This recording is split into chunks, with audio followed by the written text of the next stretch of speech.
Welcome back YouTube, it's Robert Hall, and in today's video we're going to be going over the CLAR P120D Luxpando 100 watt LED.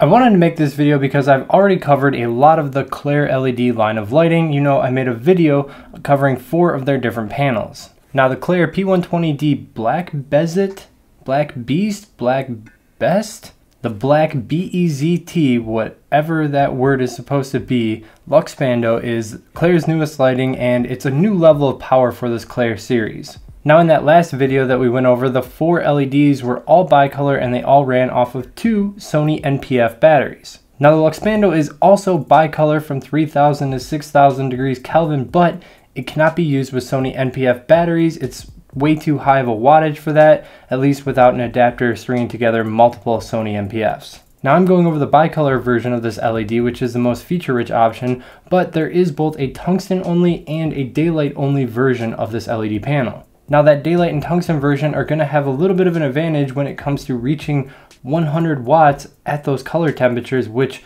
this version, the bicolor version, is incapable of doing because it has to use both color temperatures of bulbs in order to reach 100 watts, meaning that its highest power output is going to come somewhere around 4300 degrees Kelvin. The panel itself has no fans, no control knobs, no power switch, nothing. All you'll find is a place to plug in the power, big old heat sink to get rid of all the heat, a set of some really strong barn doors, as well as a control for the tilt. Now where you plug in the power will also connect to the power adapter.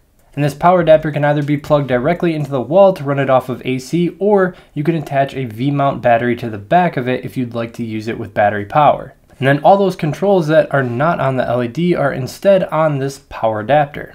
The adapter just has an on and off switch and 2 dials that you can click in for controlling the 3 different modes. The first mode is normal mode, and that will let you choose the color balance between 3000 and 6000 degrees Kelvin, and then you can also control the dimming, and the panel itself is going to determine the balance between the 2 different colored bulbs in order to make that color temperature. Next is the manual mode, and in that mode you can independently control the intensity of both the 3000 Kelvin temperature bulbs and the 6000 Kelvin temperature bulbs. The only real benefit this provides is allowing you to get some color temperatures kind of in between those other intervals. Otherwise, you can accomplish all this in the normal mode. To me, I think they should have just put smaller increments here if you really wanted to dial in a specific color temperature, because otherwise it's a little bit of guesswork when you're working with brightness percentages instead of an actual color temperature. The last mode is the camera mode, and this one will keep a balance between the daylight bulbs and the tungsten bulbs, so its color temperature is going to be somewhere in the 4000s, and it keeps a proportionate balance and you can control the dimming. But this is also where you can access the turbo feature, which will overcharge the LEDs by 30%, giving you, effectively 130 watts of LED lighting for a short period of time, and then it has to enter a cool down mode before you can use it again. This is great if you need an extra boost of LED light for a short period of time. It's listed as having a CRI of 97, which is really high and helps to justify the $600 price tag. I don't have a method of testing this. I really do hope to get a colorimeter soon, but 97 is definitely high up on the board, and that means that it's going to do a great job at accurately reproducing colors. And that $600 price tag right now does include a V-mount battery, which is pretty pricey on its own. I think typically that battery is like $170, and I've seen V-mount batteries for $400, so that's definitely good to have that bundled in with it.